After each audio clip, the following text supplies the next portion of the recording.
Punjabi national TV ਦੇ ਦਰਸ਼ਕਾਂ ਦਾ ਮਨਪਸੰਦ ਪ੍ਰੋਗਰਾਮ ਵਿਚਾਰ ਚਰਚਾ ਲੈ ਕੇ ਫਿਰ ਤੋਂ ਹਾਜ਼ਰ ਹਾਂ।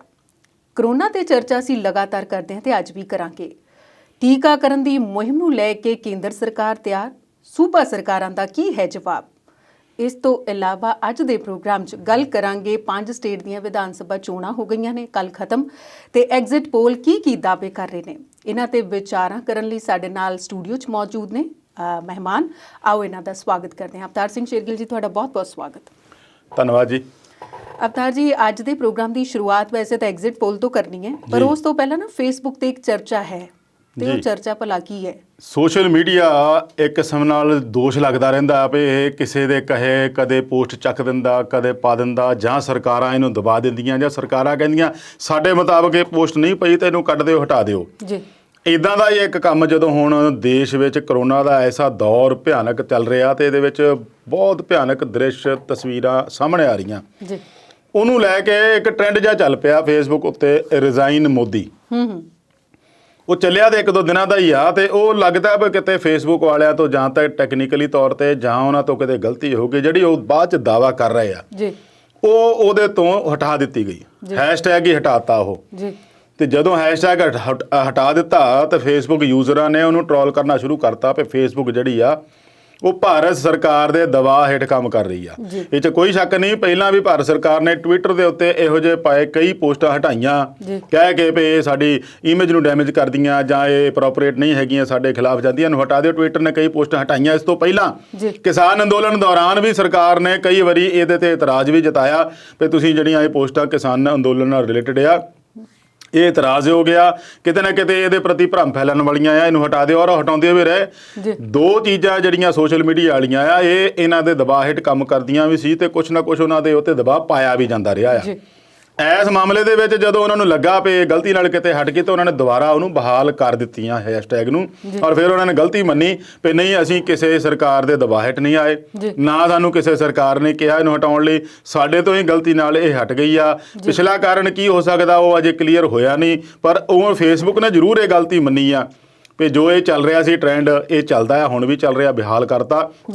ਮਤਲਬ ਕਹਿਣ ਦਾ ਵੀ ਜਿਹੜੇ ਸੋਸ਼ਲ ਮੀਡੀਆ ਦੇ ਯੂਜ਼ਰ ਆ ਬਹੁਤ, ਉਹ ਇਸ ਕਦਰ ਜਾਗਰੂਕ ਆ ਵੀ ਜਦੋਂ ਇਹੋ ਜਿਹੀ ਕੋਈ ਪੋਸਟ ਹਟਾ ਦਿੰਦੇ ਆ ਤੇ ਇੱਕਦਮ ਉਹਨਾਂ ਦੇ ਕਲਿੱਕ ਕਰ ਜਾਂਦੀ ਗੱਲ, ਪਹਿਲਾਂ ਵੀ ਸਰਕਾਰ ਦੇ ਦਬਾਅ ਹੇਠ ਆ ਕੇ ਕੰਮ ਕਰਤਾ, ਜਾਂ ਉਦੋਂ ਹੀ ਉਹਨਾਂ ਨੂੰ ਕਈ ਨੁਕਤਾਚੀਨੀਆਂ ਕਰਨ ਲੱਗ ਪੈਂਦੇ ਆ, ਜਿਹਦੇ ਕਰਕੇ ਉਹ ਕੰਪਨੀਆਂ ਨੂੰ ਸੋਚਣਾ ਪੈਂਦਾ। ਹੁਣ ਦੇਖੋ ਇੰਨੀ ਵਾਸਟ ਗਿਣਤੀ ਦੇ ਵਿੱਚ ਉਹਦੇ ਯੂਜ਼ਰ ਆ, ਜਦੋਂ ਇਹੋ ਜਿਹੀਆਂ ਗੱਲਾਂ ਇੱਕ ਦੇਸ਼ ਦੇ ਸਰਕਾਰ ਦੇ ਦਬਾਅ ਹੇਠ ਆ ਜਾਣਗੇ, ਕੱਲ੍ਹ ਨੂੰ ਕੋਈ ਹੋਰ ਦੇਸ਼ ਵਾਲਾ ਕਹੂਗਾ ਵੀ ਸਾਡੀ ਇਹ ਮਤਲਬ ਦੀ ਜੇ ਗੱਲਾਂ ਹੈ ਨਹੀਂ, ਤੁਸੀਂ ਇਹਨੂੰ ਹਟਾ ਦਿਓ, ਤੇ ਫਿਰ ਸੋਸ਼ਲ ਮੀਡੀਆ ਦੀ ਤਾਂ ਕੋਈ ਗੱਲ ਰਹਿ ਨਹੀਂ ਜਾਂਦੀ ਤੇ ਵਿਚਾਰਾਂ ਦੀ ਆਜ਼ਾਦੀ ਵਾਲੀ ਗੱਲ ਵੀ ਰਹਿ ਨਹੀਂ ਜਾਂਦੀ।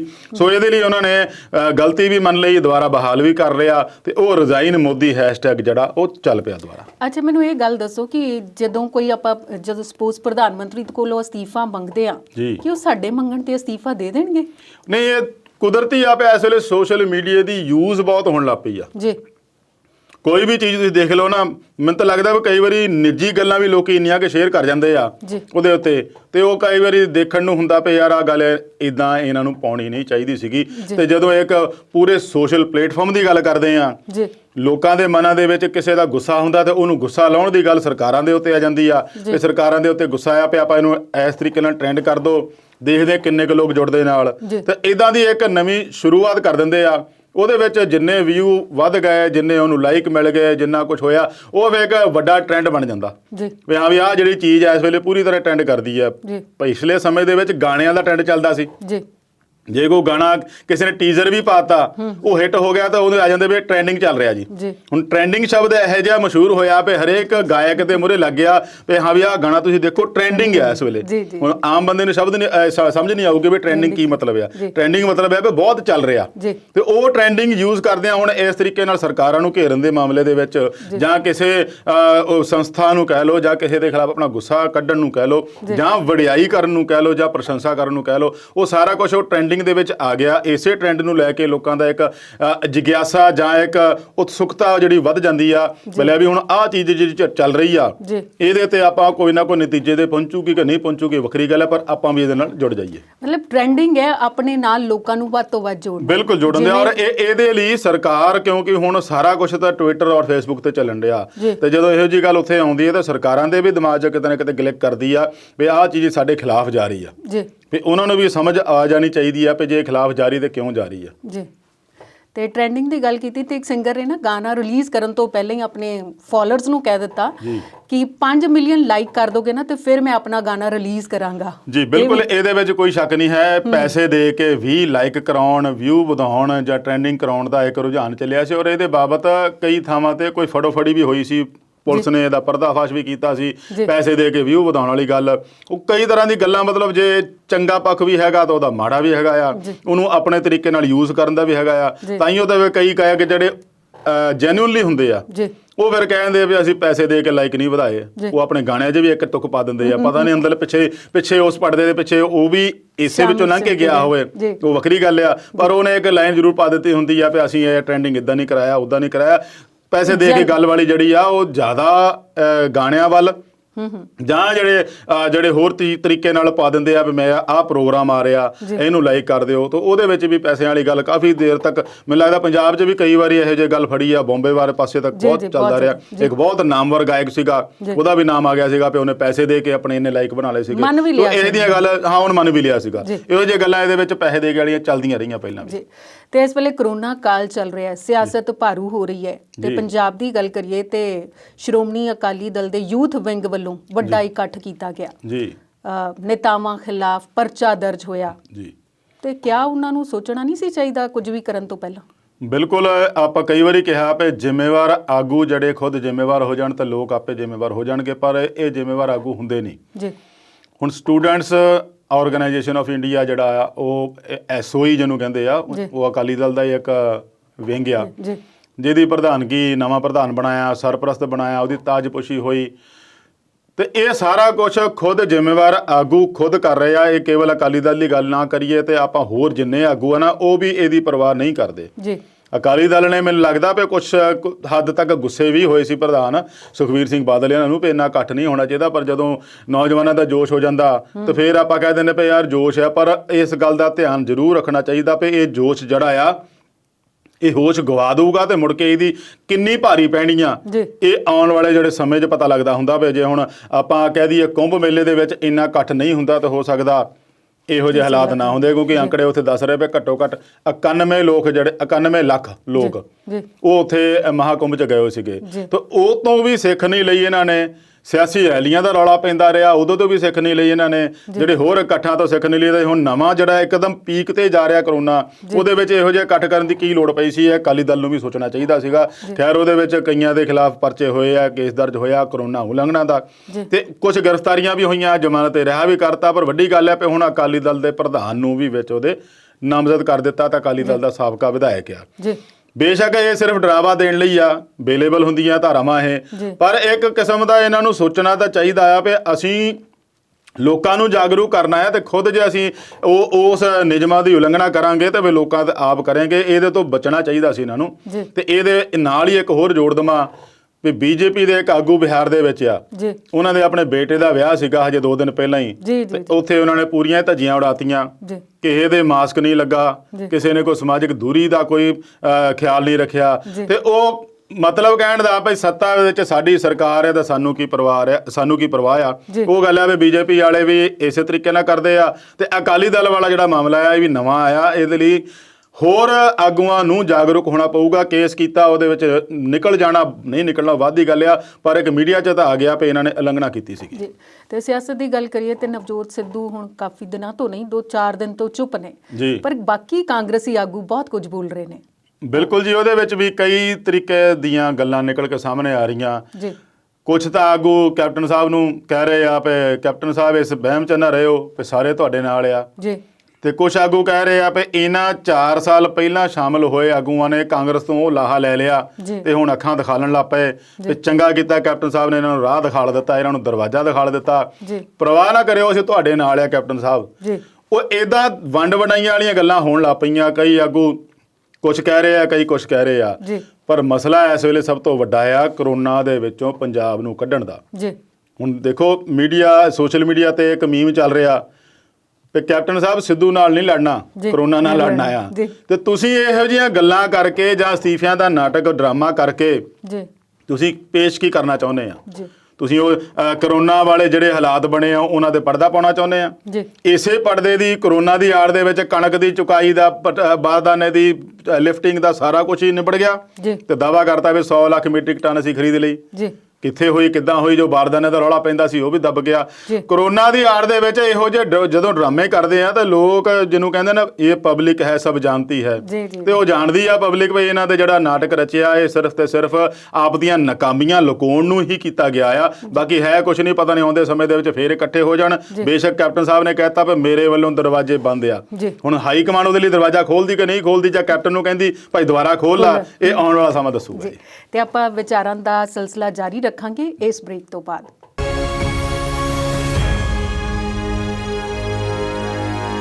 ਬ੍ਰੇਕ ਤੋਂ ਬਾਅਦ ਵਿਚਾਰ ਚਰਚਾ ਪ੍ਰੋਗਰਾਮ 'ਚ ਫਿਰ ਤੋਂ ਸਵਾਗਤ ਕਰਦੇ ਹਾਂ ਅਵਤਾਰ ਸਿੰਘ ਸ਼ੇਰਗਿੱਲ ਜੀ। ਮੁੱਦੇ ਆਪਾਂ ਚੱਲ ਰਹੀ ਸੀ ਗੱਲ ਸਾਡੀ ਜਿਹੜੀ ਸੀ ਉਹ ਕਰੋਨਾ ਦੀ ਚੱਲ ਰਹੀ ਸੀ ਜੀ। ਕਰੋਨਾ ਦੀ ਮੌਜੂਦਾ ਸਥਿਤੀ ਕੀ ਹੈ? ਟੀਕਾਕਰਨ ਦੀ ਸ਼ੁਰੂਆਤ 1 ਮਈ ਤੋਂ ਹੋਣ ਵਾਲੀ ਹੈ। ਸਰਕਾਰ ਕਹਿੰਦੀ ਹੈ ਕੇਂਦਰ ਸਰਕਾਰ ਕਹਿੰਦੀ ਅਸੀਂ ਤਿਆਰ ਹਾਂ ਸੂਬਾ ਸਰਕਾਰਾਂ ਦੀ ਨਾ ਹੈ ਇਹ ਸਾਰਾ ਮਾਮਲਾ।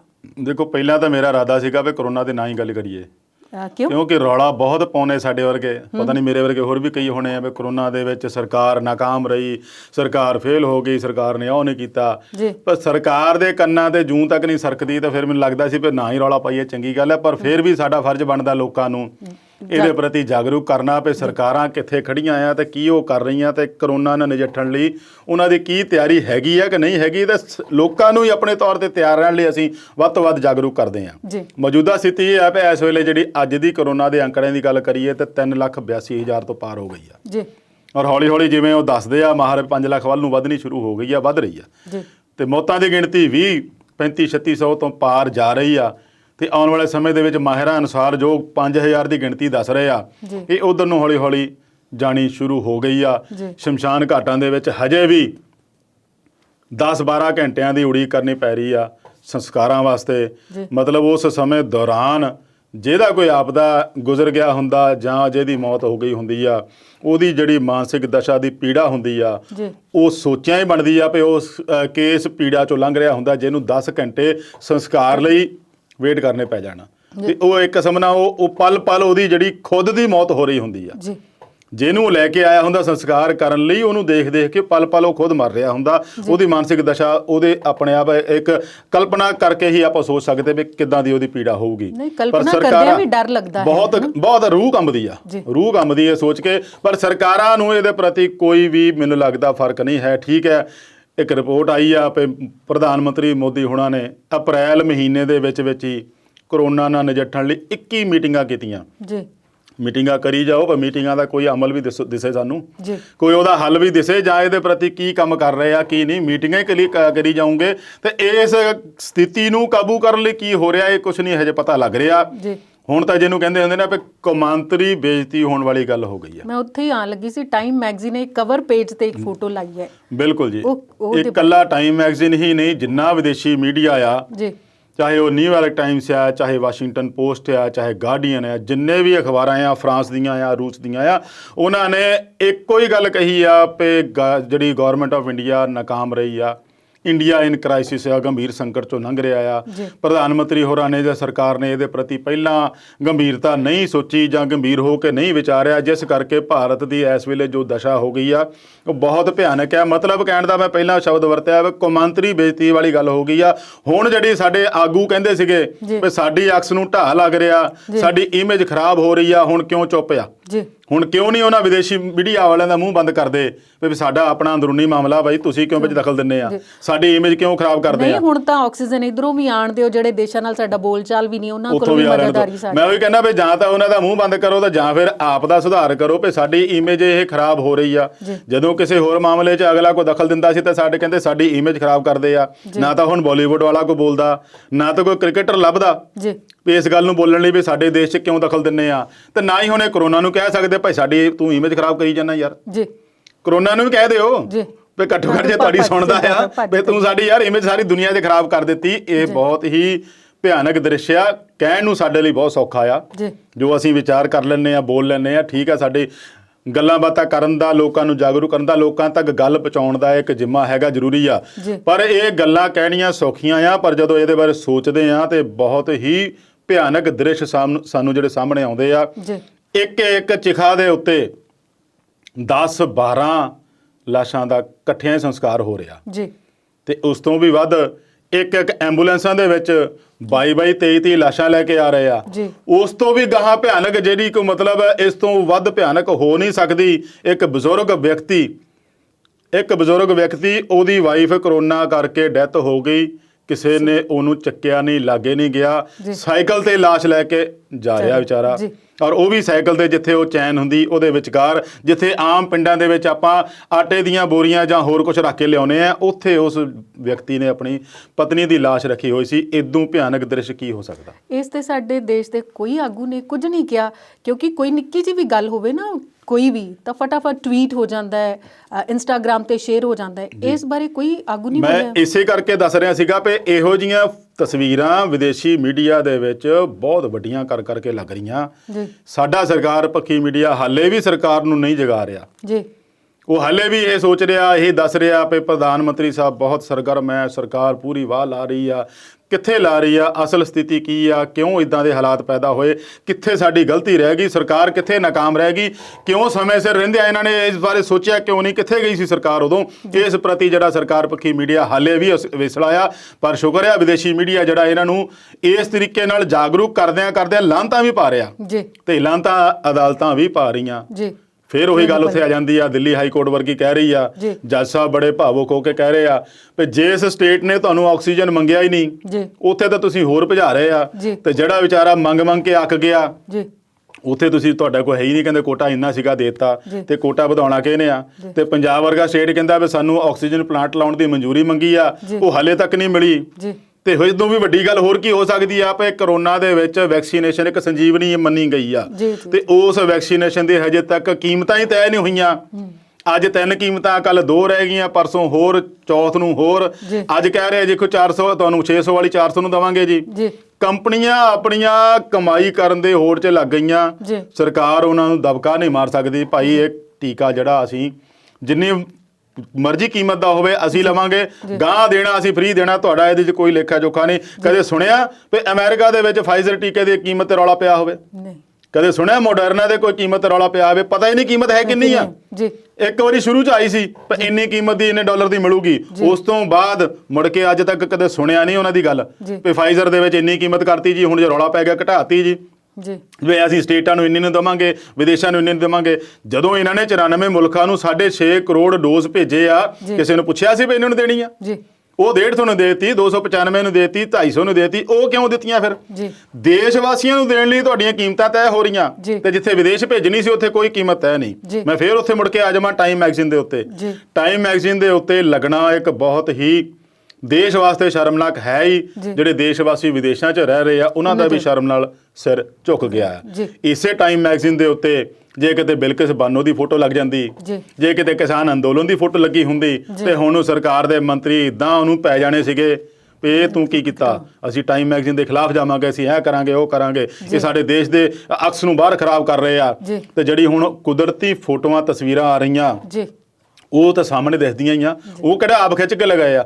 ਮੀਡੀਆ ਤੋਂ ਚੱਕੀਆਂ, ਤੁਹਾਡੇ ਇੱਥੋਂ ਦੇ ਮੀਡੀਆ ਦੇ ਵਿੱਚ ਪ੍ਰਿੰਟ 'ਚ ਛਪੀਆਂ ਜਾਂ ਤੁਹਾਡੀਆਂ ਕਿਤੇ ਗਾਹੇ ਬਗਾਹੇ ਸਰਕਾਰੀ ਮੀਡੀਆ ਜਿਹੜਾ ਦਿਖਾ ਲਈ ਦਿੰਦਾ ਆ, ਉੱਥੋਂ ਚੱਕ ਕੇ ਲਾਈਆਂ। ਤੇ ਕਿੱਡੀ ਵੱਡੀ ਇਹ ਸ਼ਰਮਨਾਕ ਗੱਲ ਆ ਤੇ ਵਿਦੇਸ਼ੀ ਮੀਡੀਆ ਜਿਹੜਾ ਆ ਸਾਡੀ ਆ ਇੱਥੋਂ ਦੀਆਂ ਕਮੀਆਂ ਨੂੰ ਹਾਈਲਾਈਟ ਕਰ ਰਿਹਾ। ਸਰਕਾਰ ਦਾ ਮੀਡੀਆ ਹਜੇ ਵੀ ਨਹੀਂ ਕਰ ਰਿਹਾ। ਇਹਨੂੰ ਕਹਿੰਦੇ ਆ ਕੌਮਾਂਤਰੀ ਬੇਇੱਜ਼ਤੀ। ਇਸ ਤੋਂ ਅਗਲੀ ਗੱਲ ਨਾ ਸੁਣਿਆ ਹੋਣਾ ਤੁਸੀਂ, ਬਹੁਤ ਵੱਡੀ ਲੇਖਕ ਆ ਅਰੁਣਧਤੀ ਰੋਏ। ਉਹਨੇ ਇੱਕ ਲੇਖ ਗਾਰਡੀਅਨ 'ਚ ਲਿਖਿਆ ਹੈ। ਗਾਰਡੀਅਨ ਅਖਬਾਰ ਬਹੁਤ ਵੱਡਾ ਦੁਨੀਆ ਦਾ ਅਖਬਾਰ ਆ। ਉਹਦੇ ਵਿੱਚ ਲੇਖ ਦੇ ਵਿੱਚ ਉਹਨੇ ਕਿਹੜੇ ਇਹੋ ਜਿਹੇ ਵਿਸ਼ੇਸ਼ਣ ਨਹੀਂ ਵਰਤੇ ਜਿਹੜੇ ਕਿ ਸਰਕਾਰ ਨੂੰ ਲਾਹਨਤਾਂ ਨਾ ਪਾਉਂਦੇ ਹੁਣ। ਉਹ ਕਹਿੰਦੇ ਵੀ ਜਿਹੜਾ ਆਹ ਦੌਰ ਚੱਲ ਰਿਹਾ ਨਾ, ਇਹ ਕੇਵਲ ਕ੍ਰਾਈਮ ਨਹੀਂ ਹੈ, ਇਹ ਕ੍ਰਾਈਮ ਅਗੇਂਸਟ ਹਿਊਮੈਨਿਟੀ ਆ। ਇਸ ਤੋਂ ਵੀ ਅੱਗੇ ਉਹਨੇ ਇਹ ਲਿਖ ਦਿੱਤਾ ਵੀ ਪ੍ਰਧਾਨ ਮੰਤਰੀ ਮੋਦੀ ਜਿਹੜੇ ਆ ਉਹ ਕ੍ਰਾਈਸਿਸ ਜਨਰੇਟਿੰਗ ਮਸ਼ੀਨ ਆ। ਇਹ ਤੋਂ ਵੱਡੀ ਗੱਲ ਕੀ ਹੋ ਸਕਦੀ ਆ? ਇੰਨੀ ਗੱਲ ਜੇ ਕੋਈ ਹੋਰ ਬੁੱਧੀਜੀਵੀਆਂ ਨੇ ਕਹੀ ਹੁੰਦੀ ਕਿਸੇ ਹੋਰ ਦੌਰ ਦੇ ਵਿੱਚ ਤੇ ਹੁਣ ਉਹਦੇ ਖਿਲਾਫ ਮੈਨੂੰ ਲੱਗਦਾ ਬੰਦਾ ਹੀ ਨਹੀਂ ਸੀ ਲੱਭਣਾ, ਪਰਚਾ ਹੋ ਗਿਆ ਹੁੰਦਾ। ਪਰ ਉਸ ਲੇਡੀ ਨੇ ਮਤਲਬ ਇੱਕ ਬੇਬਾਕ ਹੋ ਕੇ ਲਿਖਿਆ ਵੀ ਕ੍ਰਾਈਸਿਸ ਜਨਰੇਟਿੰਗ ਮਸ਼ੀਨ ਆ। ਇਹਨਾਂ ਨੇ ਕਹਿੰਦੇ ਜਿੰਨਾ ਵੀ ਸੰਕਟ ਪੈਦਾ ਕੀਤਾ ਆਪ ਦੀ ਮਨਮਰਜ਼ੀ ਨਾਲ, ਆਪ ਦੀ ਅਹੰਕਾਰ ਨਾਲ ਕਹਿ ਲਓ ਜਾਂ ਆਪ ਦੀ ਵਾਹ ਲੈਣ ਲਈ ਜੀ ਬਹੁਤ ਪਹਿਲਾਂ ਹੀ ਕਹਿੰਦੇ ਐਲਾਨ ਕਰਤਾ ਸੀ ਵੀ ਅਸੀਂ ਕਰੋਨਾ ਨੂੰ ਮਾਤ ਦੇ ਦਿੱਤੀ ਹੈ, ਜੇ ਦੇ ਦਿੱਤਾ ਉਹ ਦਿੱਤਾ, ਤਾਂ ਆਪਣੀ ਪਿੱਠ ਥਾਪੜਨ ਲੱਗ ਪਏ ਸੀਗੇ। ਜੀ। ਪਰ ਜਿਹੜਾ ਸੰਕਟ ਆਉਣ ਵਾਲਾ ਸੀਗਾ ਉਹਦਾ ਕੋਈ ਖਿਆਲ ਨਹੀਂ ਕੀਤਾ ਤੇ ਇਹ ਸਾਰੀ ਨਾਕਾਮੀ ਉਹਨਾਂ ਨੇ ਜਿਹੜੀ ਉਹ ਲੇਖ ਲਿਖਿਆ ਨਾ, ਜੀ। ਉਹ ਬਹੁਤ ਹੀ ਮਤਲਬ ਇੱਕ ਜੇ ਕੋਈ ਬੰਦਾ ਪੜੂਗਾ ਤਾਂ ਵਾਕਿਆ ਸੋਚੂਗਾ ਵੀ ਹਾਂ ਇਹ ਵਾਕਿਆ ਕਿਸੇ ਨੇ ਸਰਕਾਰ ਨੂੰ ਜਗਾਉਣ ਦੀ ਕੋਸ਼ਿਸ਼ ਕੀਤੀ ਹੈ। ਸਰਕਾਰ ਜਾਗੇ ਨਾ ਜਾਗੇ ਉਹ ਬਾਅਦ ਦੀ ਗੱਲ ਆ। ਇਸ ਤੋਂ ਅਗਲੀ ਗੱਲ ਉਹਨੇ ਕਹਿਤੀ ਵੀ ਪ੍ਰਧਾਨ ਮੰਤਰੀ ਹੋਣੀ ਜਾਂ ਗ੍ਰਹਿ ਮੰਤਰੀ ਹੋਣੀ ਪੂਰੀ ਸਰਕਾਰ ਹੀ ਜੀ ਪੋਲਰਾਈਜੇਸ਼ਨ ਵੱਲ ਲੱਗੀ ਹੋਈ ਸੀ। ਜੀ ਇਲੈਕਸ਼ਨਾਂ ਦਾ ਪੂਰਾ ਧਿਆਨ ਸੀਗਾ, ਜੀ। ਚੋਣ ਰੈਲੀਆਂ ਨਹੀਂ ਬੰਦ ਕੀਤੀਆਂ, ਜੀ। ਮੇਲੇ ਲੱਗਣ ਡਏ ਸੀਗੇ, ਉਦੋਂ ਕੋਈ ਖਿਆਲ ਨਹੀਂ ਆਇਆ ਤੇ ਇਹਨਾਂ ਨੇ ਪੂਰਾ ਤਰ੍ਹਾਂ ਮਨੁੱਖਤਾ ਦਾ ਘਾਣ ਕਰ ਦਿੱਤਾ। ਜੀ। ਵਿਦੇਸ਼ਾਂ 'ਚ ਜੋ ਹਾਲ ਇੰਡੀਆ ਦਾ ਦਿਸ ਰਿਹਾ ਜੀ ਉਹ ਆਪਣੇ ਆਪ 'ਚ ਬਿਆਨ ਕਰਦਾ ਵੀ ਸਰਕਾਰਾਂ ਕਿਸ ਹੱਦ ਤੱਕ ਨਾਕਾਮ ਰਹੀਆਂ। ਅਵਤਾਰ ਜੀ ਗੱਲਾਂ ਬਾਤਾਂ ਇਸੇ ਤਰ੍ਹਾਂ ਜਾਰੀ ਰੱਖਦੇ ਹਾਂ ਪਰ ਇਸ ਬ੍ਰੇਕ ਤੋਂ ਬਾਅਦ।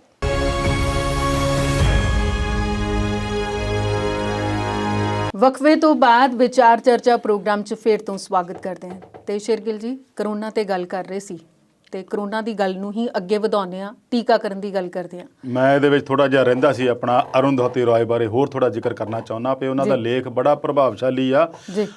ਲੱਗਦਾ ਹੈ ਵੀ ਪ੍ਰੋਗਰਾਮ ਦੇਖ ਕੇ ਸ਼ਾਇਦ ਲੋਕ ਪੜ੍ਹ ਵੀ ਲੈਣ। ਜੀ। ਗਾਰਡੀਅਨ ਅਖਬਾਰ 'ਚ ਛਪਿਆ ਜੀ। ਇੰਨੀ ਬੇਬਾਕ ਲੇਖਕ ਆ ਉਹ ਵੀ ਉਹ ਸਾਫ਼ ਲਿਖ ਰਹੀ ਆ। ਮੈਂ ਥੋੜਾ ਜਿਹਾ ਬੋਲਣਾ ਚਾਹੂੰਗਾ। ਜੀ। The system has not collapsed. ਜੀ। ਸਿਸਟਮ ਨਹੀਂ ਖਰਾਬ ਹੋਇਆ, ਗਵਰਨਮੈਂਟ ਹੈਜ਼ ਫੇਲਡ। ਜੀ ਬਿਲਕੁਲ ਠੀਕ। ਸਰਕਾਰ ਨਾਕਾਮ ਰਹੀ ਆ। ਫਿਰ ਉਹ ਅੱਗੇ ਹੋਰ ਲਿਖਦੀ ਆ ਪਰਹੈਪਸ ਫੇਲਡ ਇਜ਼ ਐਨ ਇਨਐਕੂਰੇਟ ਵਰਡ। ਜੀ। ਇਹਨਾਂ ਨੂੰ ਕਹਿੰਦੇ ਨਾਕਾਮੀ ਕਹਿਣਾ ਵੀ ਪੂਰੀ ਤਰ੍ਹਾਂ ਢੁਕਵਾਂ ਸ਼ਬਦ ਨਹੀਂ ਹੈ ਇਹਦੇ ਵਾਸਤੇ। ਅੱਗੇ ਫਿਰ ਕਹਿੰਦੇ because what we are witnessing is not criminal negligence. ਜੀ। ਅਣਗਹਿਲੀ ਨਹੀਂ ਹੈ, ਜਾਣ ਬੁੱਝ ਕੇ ਕੀਤਾ ਹੋਇਆ ਅਪਰਾਧ ਆ। ਜੀ। ਅੱਗੇ ਕਹਿ ਰਹੀ but an outright crime against humanity. ਜੀ। ਏਡੋ ਵੱਡੀ ਗੱਲ ਹੋਰ ਕੀ ਹੋ ਸਕਦੀ ਆ। ਜੀ। ਮਤਲਬ ਇੱਕ ਲੇਖਕ ਆ ਉਸ ਤਰੀਕੇ ਨਾਲ ਉਹਨੂੰ ਇੱਕ ਜਗਾ ਰਹੀ ਆ ਵੀ ਤੁਸੀਂ ਆਪਣੇ ਆਪ ਨੂੰ ਇੱਕ ਜਾਦੂਗਰ ਕਹਿ ਰਹੇ ਸੀਗੇ। ਉਹ ਲਿਖਿਆ ਉਹਨਾਂ ਨੇ ਮੋਦੀ ਦਾ ਮੈਜੀਸ਼ੀਅਨ। ਤੁਸੀਂ ਜਾਦੂਗਰ ਕਹਿ ਰਹੇ ਸੀਗੇ ਵੀ ਮੈਂ ਦੇਸ਼ ਨੂੰ ਐ ਕਰ ਦਿੱਤਾ, ਮੈਂ ਉਹ ਕਰ ਦਿੱਤਾ। ਹੁਣ ਆਹ ਸਿਸਟਮ ਤੁਹਾਡਾ ਪੂਰੀ ਤਰ੍ਹਾਂ ਚਾਹੇ ਕਲੈਪਸਡ ਕਹਿ ਲਓ, ਚਾਹੇ ਇਹਨੂੰ ਫੇਲ ਕਰੋ। ਫਿਰ ਇਹੀ ਨਹੀਂ ਇਕੱਲਾ ਮੋਦੀ ਸਰਕਾਰ ਨੂੰ ਨਹੀਂ, ਉਹਨਾਂ ਨੇ ਕਾਂਗਰਸ ਸਰਕਾਰ ਨੂੰ ਵੀ ਰਗੜਿਆ ਵੀ ਤੁਸੀਂ ਸਿਹਤ ਸਿਸਟਮ ਦੇ ਬੁਨਿਆਦੀ ਢਾਂਚੇ ਵੱਲ ਨੂੰ ਕਦੇ ਧਿਆਨ ਹੀ ਨਹੀਂ ਦਿੱਤਾ। 1.25% ਤੁਸੀਂ ਬਜਟ ਰੱਖਦੇ ਰਹੇ ਆ। ਕਿੱਡੀ ਹੈਰਾਨਗੀ ਵਾਲੀ ਗੱਲ ਆ। ਜਦੋਂ ਹੁਣ ਕਰੋਨਾ ਕਾਲ ਦੇ ਵਿੱਚ ਆਇਆ ਤੁਸੀਂ ਜੇ ਬਜਟ ਵਧਾਇਆ ਤੇ ਇਹਦੇ ਪ੍ਰਤੀ ਹਜੇ ਵੀ ਤੁਹਾਡੀ ਜਾਗਰੂਕਤਾ ਉਨੀ ਨਹੀਂ ਹੈਗੀ। ਫਿਰ ਉਹਨਾਂ ਨੇ ਜਿਹੜੀ ਅੱਜ ਕੱਲ ਦੀ ਜਿਹੜੀ ਦੌਰ ਚੱਲ ਰਿਹਾ ਆਕਸੀਜਨ ਦਾ, ਦੇਖੋ ਇਹ ਨਵੀਂ ਗੱਲ ਉਹਨਾਂ ਨੇ ਕੱਢੀ ਆ। ਕਹਿੰਦੇ ਹੁਣ ਆਕਸੀਜਨ ਮਾਫੀਆ ਸ਼ੁਰੂ ਕਰ ਦਿੱਤਾ। ਇੱਕ ਲੁਕਵਾਂ ਸਟਾਕ ਐਕਸਚੇਂਜ ਆਕਸੀਜਨ ਦਾ ਬਣ ਗਿਆ ਵੀ ਜਿਹਦੇ ਲਈ ਇਹ ਘਾਟ ਮਹਿਸੂਸ ਕਰਾਉਣ ਲੱਗ ਪਏ ਵੀ ਆਕਸੀਜਨ ਹੈ ਨਹੀਂ। ਇਹਦੇ ਪਿੱਛੇ ਜਿਹੜੀ ਕਮਾਈ ਕਰ ਰਹੇ ਆਕਸੀਜਨ ਵਾਲੇ ਉਹਨਾਂ ਦਾ ਵੀ ਪਰਦਾਫਾਸ਼ ਸਾਫ਼ ਕੀਤਾ ਆ। ਉਹਨੇ ਲਿਖਿਆ ਵੀ describes oxygen as the new currency on India's morbid new stock exchange. ਬਹੁਤ ਵੱਡੀ ਗੱਲ ਆ ਜੀ। ਬਿਲਕੁਲ ਤੇ ਇੱਕ ਕਿਸਮ ਨਾਲ ਇਹਨਾਂ ਨੇ ਸਟਾਕ ਐਕਸਚੇਂਜ ਹੀ ਖੋਲ ਦਿੱਤਾ ਵੀ ਆਕਸੀਜਨ ਦੀ ਘਾਟ ਪੈਦਾ ਕਰਦੇ ਹੋ ਤੇ ਜਿਹੜੇ ਆਕਸੀਜਨ ਪੈਦਾ ਕਰਦੇ ਉਹ ਮਾਲੋ ਮਾਲ ਹੋ ਜਾਣਗੇ ਨਾ।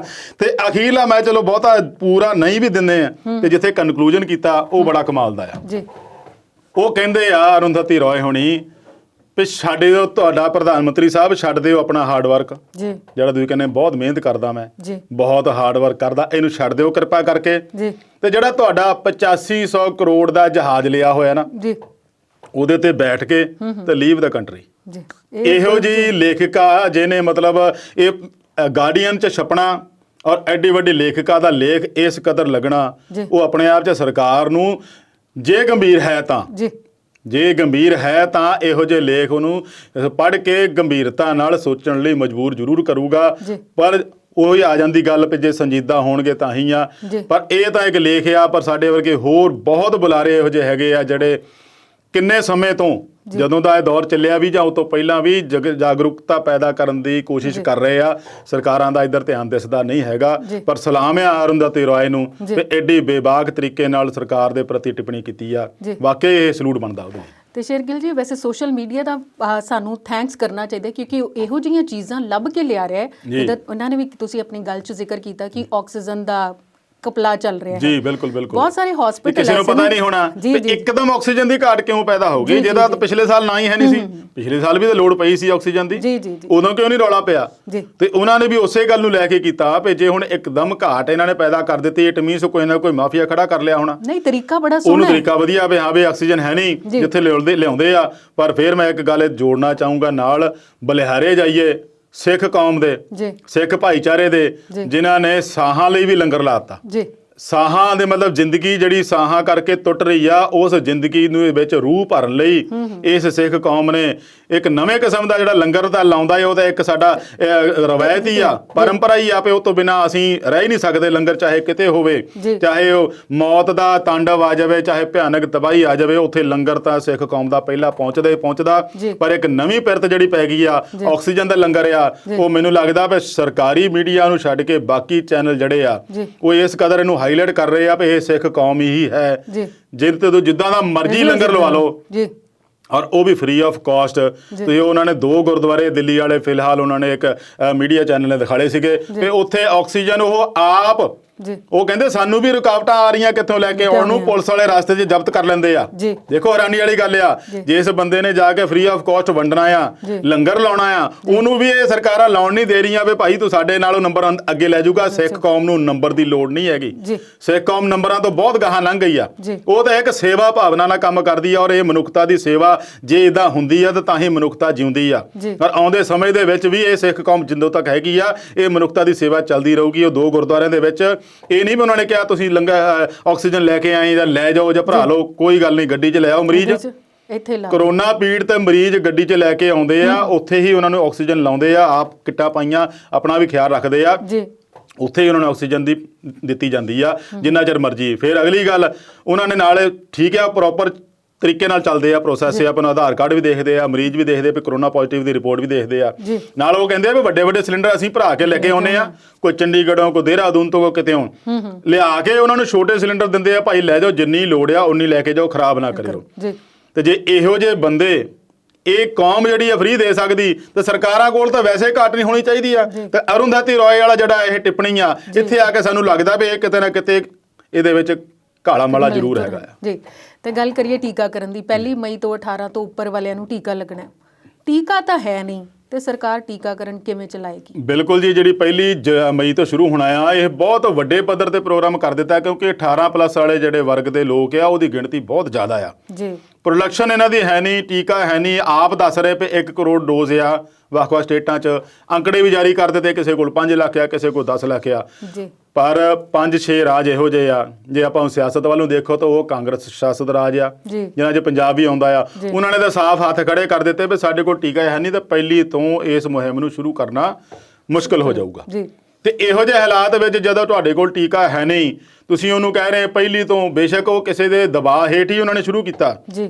ਇੱਥੇ ਸਵਾਲ ਇਹ ਵੀ ਉੱਠਦਾ ਵੀ ਜਦੋਂ ਅਮਰੀਕਾ ਵਰਗਾ ਦੇਸ਼ ਆਪਣੇ ਪਹਿਲੇ ਦੌਰ ਦੇ ਵਿੱਚ ਹੀ ਸਾਰਿਆਂ ਲਈ ਕਰ ਦਿੰਦਾ ਵੀ ਸਾਰੇ ਟੀਕਾ ਲਵਾ ਲਓ, ਉਸ ਤੋਂ ਬਾਅਦ ਹੌਲੀ-ਹੌਲੀ ਉਹਨਾਂ ਨੇ ਆਪਣੀਆਂ ਫਾਰਮੇਸੀਆਂ ਦੇ ਵਿੱਚ ਵੀ ਭੇਜ ਦਿੱਤਾ ਵੀ ਉੱਥੋਂ ਟੀਕਾ ਲਵਾ ਸਕਦੇ, ਕੋਈ ਰਜਿਸਟ੍ਰੇਸ਼ਨ ਦੀ ਲੋੜ ਨਹੀਂ, ਕਿਤੇ ਜਾਣ ਦੀ ਲੋੜ ਨਹੀਂ। ਤੇ ਸਾਡੇ ਹਜੇ ਤੱਕ ਤਾਂ ਕੀਮਤਾਂ ਹੀ ਨਹੀਂ ਤੈਅ ਹੋ ਰਹੀਆਂ, ਤੇ ਜੇ ਕੀਮਤਾਂ ਤੈਅ ਹੋ ਰਹੀਆਂ ਤਾਂ ਪ੍ਰੋਡਕਸ਼ਨ ਨਹੀਂ ਆ ਰਹੀ।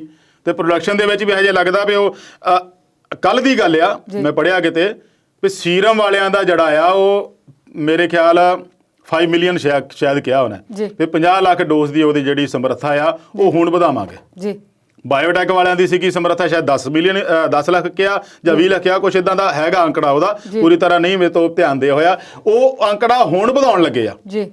ਜਦੋਂ ਤੁਹਾਨੂੰ ਪਤਾ ਸਾਡੀ ਆਬਾਦੀ 130, 35, 40 ਕਰੋੜ ਆ, ਉਹਨੂੰ ਡੋਜ਼ ਕਿੰਨੇ ਲੱਗਣੇ ਆ, ਤੇ ਉਹਦਾ ਦਾ ਪਹਿਲਾਂ ਪ੍ਰਬੰਧ ਕਰਕੇ ਫੇਰ ਹੀ ਵੈਕਸੀਨੇਸ਼ਨ ਨੂੰ ਤੁਰਦੇ।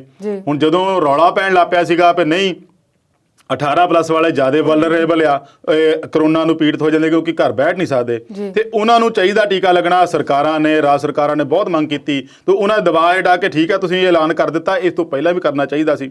ਆਪਾਂ ਚੱਲੇ ਪੜਾਵਾਰ ਤੋਂ ਪਹਿਲਾਂ ਜੀ ਫਰੰਟ ਲਾਈਨਰ ਨੂੰ ਲੱਗਣਾ ਚਾਹੀਦਾ ਸੀਗਾ, ਫਿਰ ਆਪਾਂ ਕਹਿੰਦੇ ਜੀ 65 ਸਾਲ ਤੋਂ ਬਾਅਦ ਦੂਜਾ ਪੜਾਅ 'ਚ ਲੱਗਣਾ, ਉਹ ਵੀ ਲੱਗਣਾ ਚਾਹੀਦਾ ਸੀ। ਤੇ ਇਹਨੂੰ ਇਕੱਠਿਆਂ ਨੂੰ ਕਿਉਂ ਨਹੀਂ ਸ਼ੁਰੂ ਕੀਤਾ? ਉਸ ਦੌਰਾਨ ਆਪਾਂ ਆਪਣੀ ਜਿਹੜੀ ਇੱਕ ਕਹਿੰਦੇ ਹੁੰਦੇ ਆ ਦਿਖਾਵਾ ਕਰਦੇ ਰਹੇ ਬਾਹਰ ਵਿਦੇਸ਼ਾਂ 'ਚ ਭੇਜਣ ਲਈ, ਉਹ ਕਿਉਂ ਕਰਦੇ ਰਹੇ? ਪਹਿਲੇ ਆਪਣਾ ਢਿੱਡ ਭਰ ਲੈਂਦੇ ਪਹਿਲਾਂ ਆਪਣੇ ਦੇਸ਼ ਦੇ ਨਾਗਰਿਕਾਂ ਨੂੰ ਟੀਕਾ ਲੱਗ ਲੈਣ ਦਿੰਦੇ, ਜਿਹੜਾ ਬਚਦਾ ਆ ਉਹ ਬਾਹਰ ਭੇਜਦੇ। ਹੁਣ ਉਹਦੇ ਲਈ ਤਿਆਰੀ ਕਰ ਰਹੇ ਆ, ਕਦੇ ਉਹਦੇ ਤੇ GST ਹਟਾਉਂਦੇ ਆ, ਕਦੇ ਉਹਦੇ ਲਈ ਕਸਟਮ ਡਿਊਟੀ ਘਟਾਉਂਦੇ ਆ। ਇਹ ਤਿਆਰੀਆਂ ਹੁਣ ਆ ਕੇ ਕਰ ਰਹੇ ਆ ਜਦੋਂ ਸਾਡਾ ਅੰਕੜਾ ਜਿਹੜਾ ਮੌਤਾਂ ਦਾ 2 ਲੱਖ ਤੋਂ ਵੀ ਪਾਰ ਹੋ ਗਿਆ। ਇਹੋ ਜਿਹੀ ਭਿਆਨਕ ਸਥਿਤੀ ਦੇ ਵਿੱਚ ਸਰਕਾਰਾਂ ਦੀ ਤਿਆਰੀ ਆਪਣੇ ਆਪ ਦੱਸਦੀ ਆ ਵੀ ਕਿੰਨੀ ਕੁ ਆ, ਤੇ ਇਹ ਹਵਾ 'ਚ ਹੀ ਉੱਡਦੀ ਫਿਰਦੀ ਆ। ਸੂਬਾ ਸਰਕਾਰਾਂ ਤਾਂ ਹੀ ਹੱਥ ਖੜੇ ਕਰ ਦਿੱਤੇ ਆ, ਜਿਹਦੇ ਵਿੱਚ ਮਹਾਰਾਸ਼ਟਰ ਆ, ਰਾਜਸਥਾਨ ਆ, ਛੱਤੀਸਗੜ੍ਹ ਆ, ਪੰਜਾਬ ਆ, ਈਵਨ ਦਿੱਲੀ ਨੇ ਵੀ ਕਹਿਤਾ ਵੀ ਸਾਡੇ ਕੋਲ ਵੈਕਸੀਨ ਹੈ ਨਹੀਂ। ਮੈਂ ਥੋੜਾ ਜਿਹਾ ਆਕਸੀਜਨ ਬਾਰੇ ਗੱਲ ਕਰਨੀ ਚਾਹੂੰਗਾ ਇੱਕ ਵਾਰੀ ਹੋਰ। ਯੂਪੀ ਦੇ ਵਿੱਚ ਜਦੋਂ ਮੁੱਖ ਮੰਤਰੀ ਯੋਗੀ ਆਦਿੱਤਿਆਨਾਥ ਨੇ ਕਿਹਾ ਕਿ ਆਕਸੀਜਨ ਦੀ ਕੋਈ ਘਾਟ ਨਹੀਂ ਹੈਗੀ, ਜੇ ਕੋਈ ਇਹਦੇ ਪ੍ਰਤੀ ਅਫਵਾਹ ਫੈਲਾਊਗਾ ਤੇ ਉਹਨੂੰ ਕੇਸ ਦਰਜ ਕੀਤਾ ਜਾਊਗਾ, ਕਾਰਵਾਈ ਕੀਤੀ ਜਾਊਗੀ, ਪਲੱਸ ਉਹਦੀ ਪ੍ਰਾਪਰਟੀ ਜ਼ਬਤ ਕੀਤੀ ਜਾਊਗੀ। ਤੇ ਅਰੁੰਧਤੀ ਰਾਏ ਨੇ ਵੀ ਆਪਣੇ ਲੇਖ ਦੇ ਵਿੱਚ ਇਹਦਾ ਜ਼ਿਕਰ ਕੀਤਾ ਆ। ਪਰ ਮੈਂ ਇੱਕ ਟਵਿੱਟਰ ਦੇ ਉੱਤੇ ਉੱਥੋਂ ਦੇ ਅਮੇਠੀ ਹਲਕੇ ਦੇ ਇੱਕ ਲੜਕੇ ਨੇ, 26 ਸਾਲ ਦਾ ਲੜਕਾ ਆ, ਉਹਦੇ ਫਾਦਰ ਨੂੰ ਆਕਸੀਜਨ ਦੀ ਲੋੜ ਸੀ ਤਾਂ ਉਹਨੇ ਟਵਿੱਟਰ ਤੇ ਲਿਖ ਦਿੱਤਾ ਵੀ ਨੀਡ ਆਕਸੀਜਨ ਅਰਜੈਂਟਲੀ, ਨਾਲ ਟੈਗ ਕਰਤਾ ਉਹਨੇ ਸੋਨੂ ਸੂਦ ਨੂੰ। ਦੇਖੋ ਜਿੱਥੋਂ ਮਦਦ ਦੀ ਆਸ ਹੁੰਦੀ ਆ ਉੱਥੋਂ ਹੁਣ ਕਰਨਾ ਹੀ ਸੀਗਾ। ਤੇ ਉਹ ਤੋਂ ਗਾਹਾਂ ਟੈਗ ਕਰਦੇ ਕਰਦੇ ਉਹ ਟੈਗ ਜਿਹੜਾ ਆ ਸਮ੍ਰਿਤੀ ਇਰਾਨੀ ਅਮੇਠੀ ਹਲਕੇ ਨੂੰ ਬਲੌਕ ਕਰਦੀ ਆ, ਉੱਥੋਂ ਚੋਣ ਲੜੀ ਆ, ਉੱਥੇ ਪਹੁੰਚ ਗਈ, ਉਹਦੇ ਕੋਲ ਚੱਲ ਗਈ। ਸਮ੍ਰਿਤੀ ਇਰਾਨੀ ਨੇ ਤਾਂ ਕਹਿਤਾ ਵੀ ਮੈਂ ਜਿਹੜਾ ਟਵਿੱਟਰ ਤੇ ਉਸ ਲੜਕੇ ਦਾ ਫੋਨ ਨੰਬਰ ਸੀ, ਬਹੁਤ ਟਰਾਈ ਕੀਤਾ ਫੋਨ ਕਰਨ ਦਾ, ਮੇਰਾ ਉਹਦੇ ਨਾਲ ਸੰਪਰਕ ਨਹੀਂ ਹੋਇਆ, ਪਰ ਮੈਂ ਜ਼ਿਲ੍ਹਾ ਪ੍ਰਸ਼ਾਸਨ ਨੂੰ ਜ਼ਰੂਰ ਕਿਹਾ ਵੀ ਆਹ ਮਸਲਾ ਹੱਲ ਕਰੋ। ਪਰ ਪੁਲਿਸ ਨੇ ਕੀ ਕੀਤਾ, ਉਹਨੂੰ ਲਿਆ ਕੇ ਤੇ ਉਹਦੇ ਖਿਲਾਫ ਕੇਸ ਦਰਜ ਕਰਤਾ ਵੀ ਤੂੰ ਇਹ ਅਫਵਾਹ ਫੈਲਾ ਰਿਹਾ। ਉਸ ਬੰਦੇ ਦੇ ਫਾਦਰ ਦੀ ਦੂਸਰੇ ਦਿਨ ਡੈਥ ਹੋ ਜਾਂਦੀ ਆ, ਪਲੱਸ ਉਹਦੇ ਉੱਤੇ ਕਾਰਵਾਈ ਹੁੰਦੀ ਆ ਵੀ ਤੂੰ ਇਹ ਅਫਵਾਹ ਫੈਲਾਉਣ ਦੇ ਜੁਰਮ 'ਚ ਤੇਰੇ ਖਿਲਾਫ ਕੇਸ ਦਰਜ ਕੀਤਾ ਜਾਂਦਾ। ਇਸ ਕਦਰ ਹਾਲਤ ਆ, ਜਦ ਕਿ ਯੂਪੀ ਦੇ ਹਾਲਾਤ ਸਾਨੂੰ ਸਾਰਿਆਂ ਨੂੰ ਦਿਸਦੇ ਆ। ਆਕਸੀਜਨ ਦੀ ਕਮੀ ਕਰਕੇ ਹਰ ਸ਼ਹਿਰ ਦੇ ਵਿੱਚੋਂ ਸਾਨੂੰ ਮੌਤਾਂ ਹੋਣ ਦੀਆਂ ਖਬਰਾਂ ਰੋਜ਼ਾਨਾ ਆਉਂਦੀਆਂ। ਸੋ ਆਕਸੀਜਨ ਵੀ ਇਸ ਤਰੀਕੇ ਨਾਲ ਘੱਟ ਆ। ਵੈਕਸੀਨੇਸ਼ਨ ਦੀ ਜਿਹੜੀ ਉਹ ਪ੍ਰੋਡਕਸ਼ਨ ਪੂਰੀ ਨਹੀਂ ਹੈ, ਤਾਂ ਪਹਿਲੀ ਤੋਂ ਆਪਾਂ ਟੀਕਾਕਰਨ ਦੀ ਦੂਜੀ ਵੱਡੀ ਮੁਹਿੰਮ ਸ਼ੁਰੂ ਕਰ ਰਹੇ ਆ, ਤੇ ਉਹਦੇ ਵਿੱਚ ਕਿੰਨੇ ਕੁ ਕਾਮਯਾਬ ਹੋਵਾਂਗੇ ਇਹ ਸਰਕਾਰ ਨੂੰ ਸੋਚਣਾ ਪਊਗਾ। ਖੈਰ ਪ੍ਰਧਾਨ ਮੰਤਰੀ ਸਾਹਿਬ ਇੱਕ ਹੋਰ ਮੀਟਿੰਗ ਕਰ ਰਹੇ ਜੀ। ਅਵਤਾਰ ਜੀ, ਇਸ ਵੇਲੇ ਅਸੀਂ ਜ਼ਿਆਦਾ ਨਹੀਂ ਸੋਚਦੇ, ਇਸ਼ਾਰਾ ਹੋ ਗਿਆ ਬ੍ਰੇਕ ਦਾ। ਬ੍ਰੇਕ ਤੋਂ ਬਾਅਦ ਗੱਲਾਂ ਬਾਤਾਂ ਦਾ ਸਿਲਸਿਲਾ ਇਸੇ ਤਰ੍ਹਾਂ ਜਾਰੀ ਰੱਖਾਂਗੇ।